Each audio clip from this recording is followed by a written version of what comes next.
Nessa videoaula nós vamos abordar a impedância aplicada a um secundário de um TC.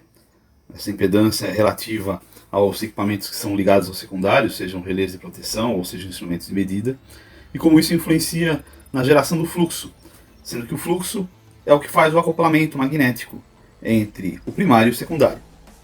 A corrente no primário de um TC não surge pela carga que é colocada no secundário, mas sim é uma corrente imposta exatamente pela carga que está colocada no primário. Mas, ao colocarmos no secundário uma carga, ou seja, colocarmos um relé ou um sistema de proteção, ou um relé de proteção ou um medidor, também colocamos um elemento que vai influenciar no TC. E ele não influenciará na corrente do primário, mas sim na corrente de magnetização, podendo então trazer descontinuidades ou não linearidades na aplicação do TC, ou mesmo levá-lo à saturação, o que é muito indesejável. Porque na saturação ele praticamente não funciona dentro daquilo para o qual ele foi projetado. Normalmente entendemos que o número de voltas do primário de TC é igual a 1. E o número do secundário vai depender da relação entre primário e secundário. Não é muito prático a análise de um transformador pelo circuito padrão de transformador. Por isso nós utilizamos normalmente um único circuito por fase em que temos conectados juntos o primário, o secundário e o circuito de magnetização, que faz o acoplamento entre o primário e o secundário. Então aqui esquematicamente nós temos separados no desenho colorido em cima o transformador TC, normalmente com a sua carga e seus relés ou sistemas de proteção no secundário ou sistemas de medição, e embaixo o seu circuito planar de único circuito. Podemos então observar as resistências de fiação e as reatâncias de cada um dos processos, de cada um dos sistemas.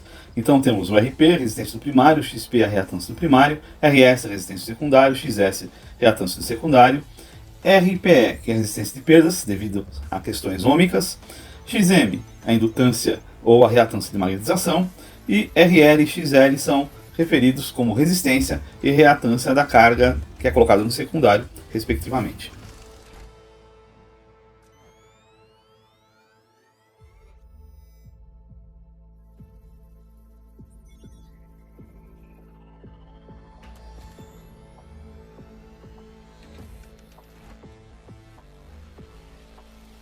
Podemos substituir a fonte e a carga por uma corrente única, a corrente do primário, IP. E teremos, portanto, IS a corrente do secundário e IM a corrente do circuito de magnetização, que faz o acoplamento entre o primário e o secundário. Fica muito fácil e claro de ver que IP é igual a IS mais IM, sempre assim. E podemos destacar a impedância do primário, ZP, a impedância do secundário, ZS, e a impedância do circuito de magnetização, ZM.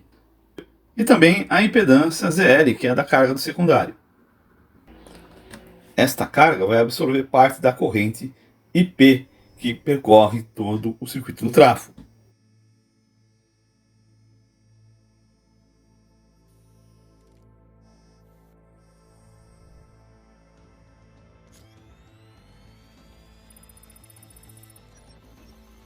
Quando uma corrente circula pelo secundário, corrente S, ela circula pelos parâmetros ZS, ou seja, da impedância do secundário, e também da impedância da carga, ZL, da carga que está conectada ao secundário, o que provoca uma queda de tensão.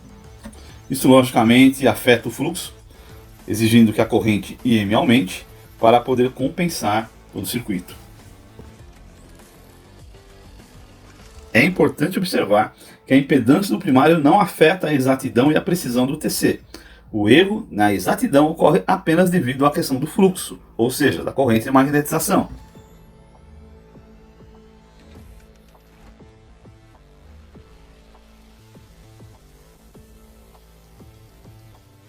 Agora, se nós tomássemos uma relação 1 por 1, equivaleria a dizer que a corrente IP do primário é igual à corrente S do secundário.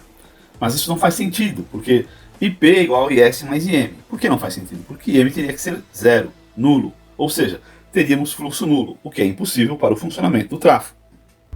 A saturação ocorre sempre que uma corrente muito elevada percorre o circuito ZM, ou seja, passa pelo circuito de magnetização. Observe que estamos tratando de circuitos aqui, mas na prática só temos o primário e o secundário. Esse circuito é apenas uma questão matemática, um modelo para podermos melhorar o nosso entendimento.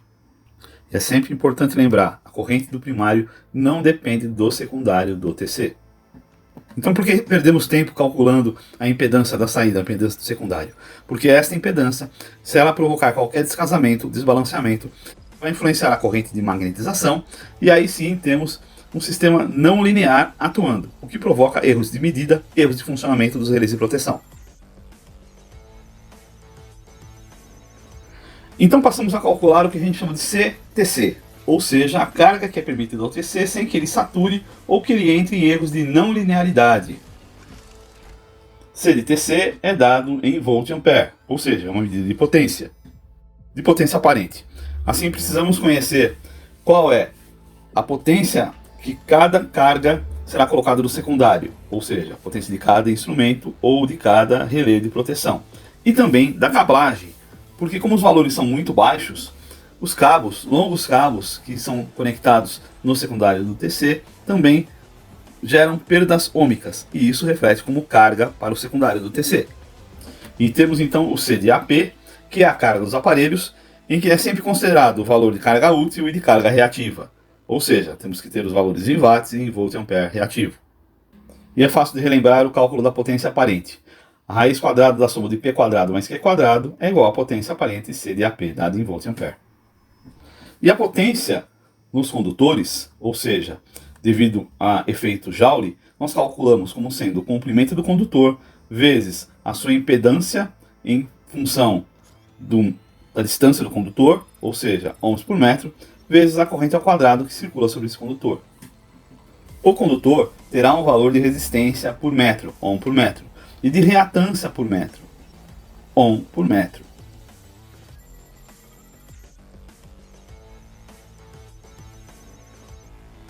Passamos então à aplicação do que vimos com o exemplo de um cálculo. Então, um TC deve ser escolhido para fazer a leitura dos sinais de corrente enviados por um medidor de potência ativa e um de reativos, ou seja, são enviados a um medidor de potência ativa e um medidor de potência reativa. E esses estão conectados em série. O painel onde serão instalados está a 50 metros lineares do TC, ou seja, os cabos estendidos dão 50 metros. O cabo utilizado será de 10 mm². Consideramos o R deste cabo por quilômetro com 2,20 ohms, e o XL por quilômetro com 0,13 ohms. O consumo de cada medidor é de 1,6 watts mais J1,5 VAR. Calcule a impedância de carga no secundário desse TC.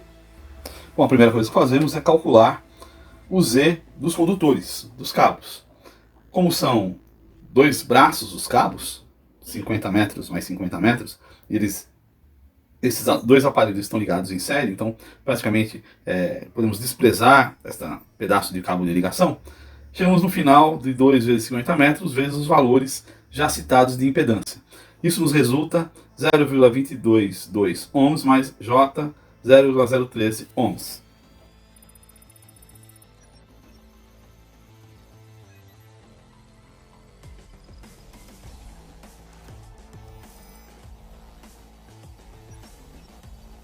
O C do condutor dado em VAR, em watts, vai ser 5,5 entre 5 mais J 0,325.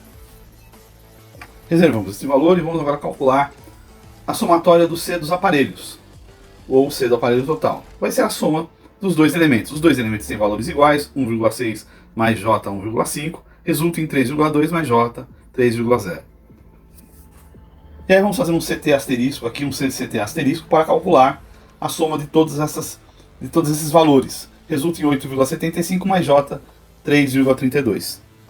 Para transformar em potência ativa, basta aplicar um exemplo de Pitágoras. Então nós vamos ter esse valor de cada um deles elevado ao quadrado, somados e tirada a raiz quadrada deles.